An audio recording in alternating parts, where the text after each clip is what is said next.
नमस्कार, मैं कविता उनियाल। आप देख रहे हैं media today TV. Israel Hamas जंग की ताज़ा अपडेट लेकर एक बार फिर मैं आपके सामने हाजिर हूँ। इजराइल गाजा पर लगातार बमबारी कर रहा है, जिसमें अब तक 7,000 फलस्तीनी मारे जा चुके हैं। अब ईरान ने इजराइल को खुली धमकी देते हुए कहा है कि अगर इजरायली सेना गाजा में कदम रखेगी तो उसे वहीं पर दफना दिया जाएगा। इजराइल हमास जंग में जो उम्मीद तुर्की से लगाई जा रही थी, वो रोल अब ईरान अदा कर रहा है। ईरान पहले दिन से ही फलस्तीन के पक्ष में खुलकर खड़ा है।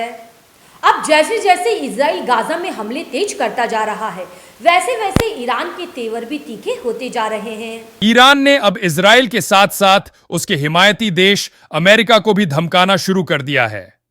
ईरान के विदेश मंत्री ने संयुक्त राष्ट्र में कहा है, अगर गाजा में युद्ध जारी रहा तो अमेरिका को भी नहीं बख्शा जाएगा। वहीं ईरान के सैनिक कमांडर ने कहा है कि अगर वो गाजा में जमीनी कार्रवाई करता है तो उसके सैनिकों की कब्र वहीं खोद दी जाएगी। इतना ही नहीं, ईरान के सैनिक कमांडर ने गाजा को पैगंबर मूसा की लाठी और इजराइल को फिरौन का लश्कर बताया।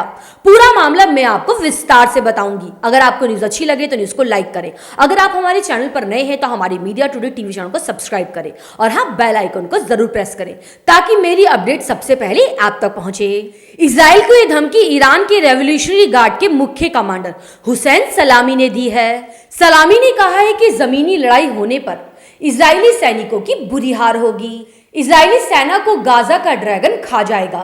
इजरायली सैनिकों ने गाजा में कदम रखा तो उन्हें वहीं दफना दिया जाएगा। गाजा मूसा की वो लाठी है जो फिरौन को निगल जाएगी। ऐसे में इजराइल जमीनी अभियान के बारे में ना सोचे।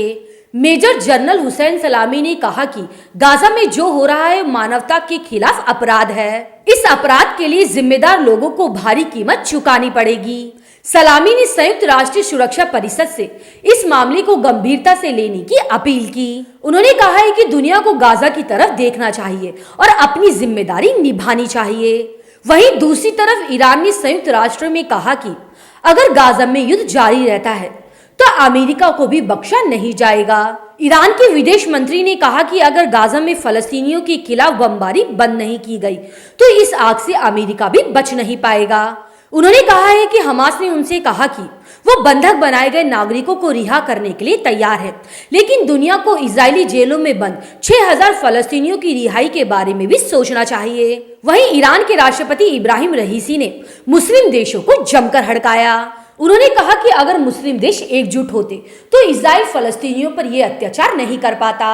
ये बहुत दुख की बात है कि मुस्लिम देशों में एकजुटता नहीं है, जिसका इजराइल जमकर फायदा उठा रहा है। गाजा के हालात को देखते हुए इब्राहिम रईसी ने कहा कि मुस्लिम देशों की एकजुटता इजराइल की ज्यादतियों को रोक सकती थी। इसलिए मुस्लिम देशों को चाहिए कि वे एक मंच पर आएं और तालमेल कायम करें।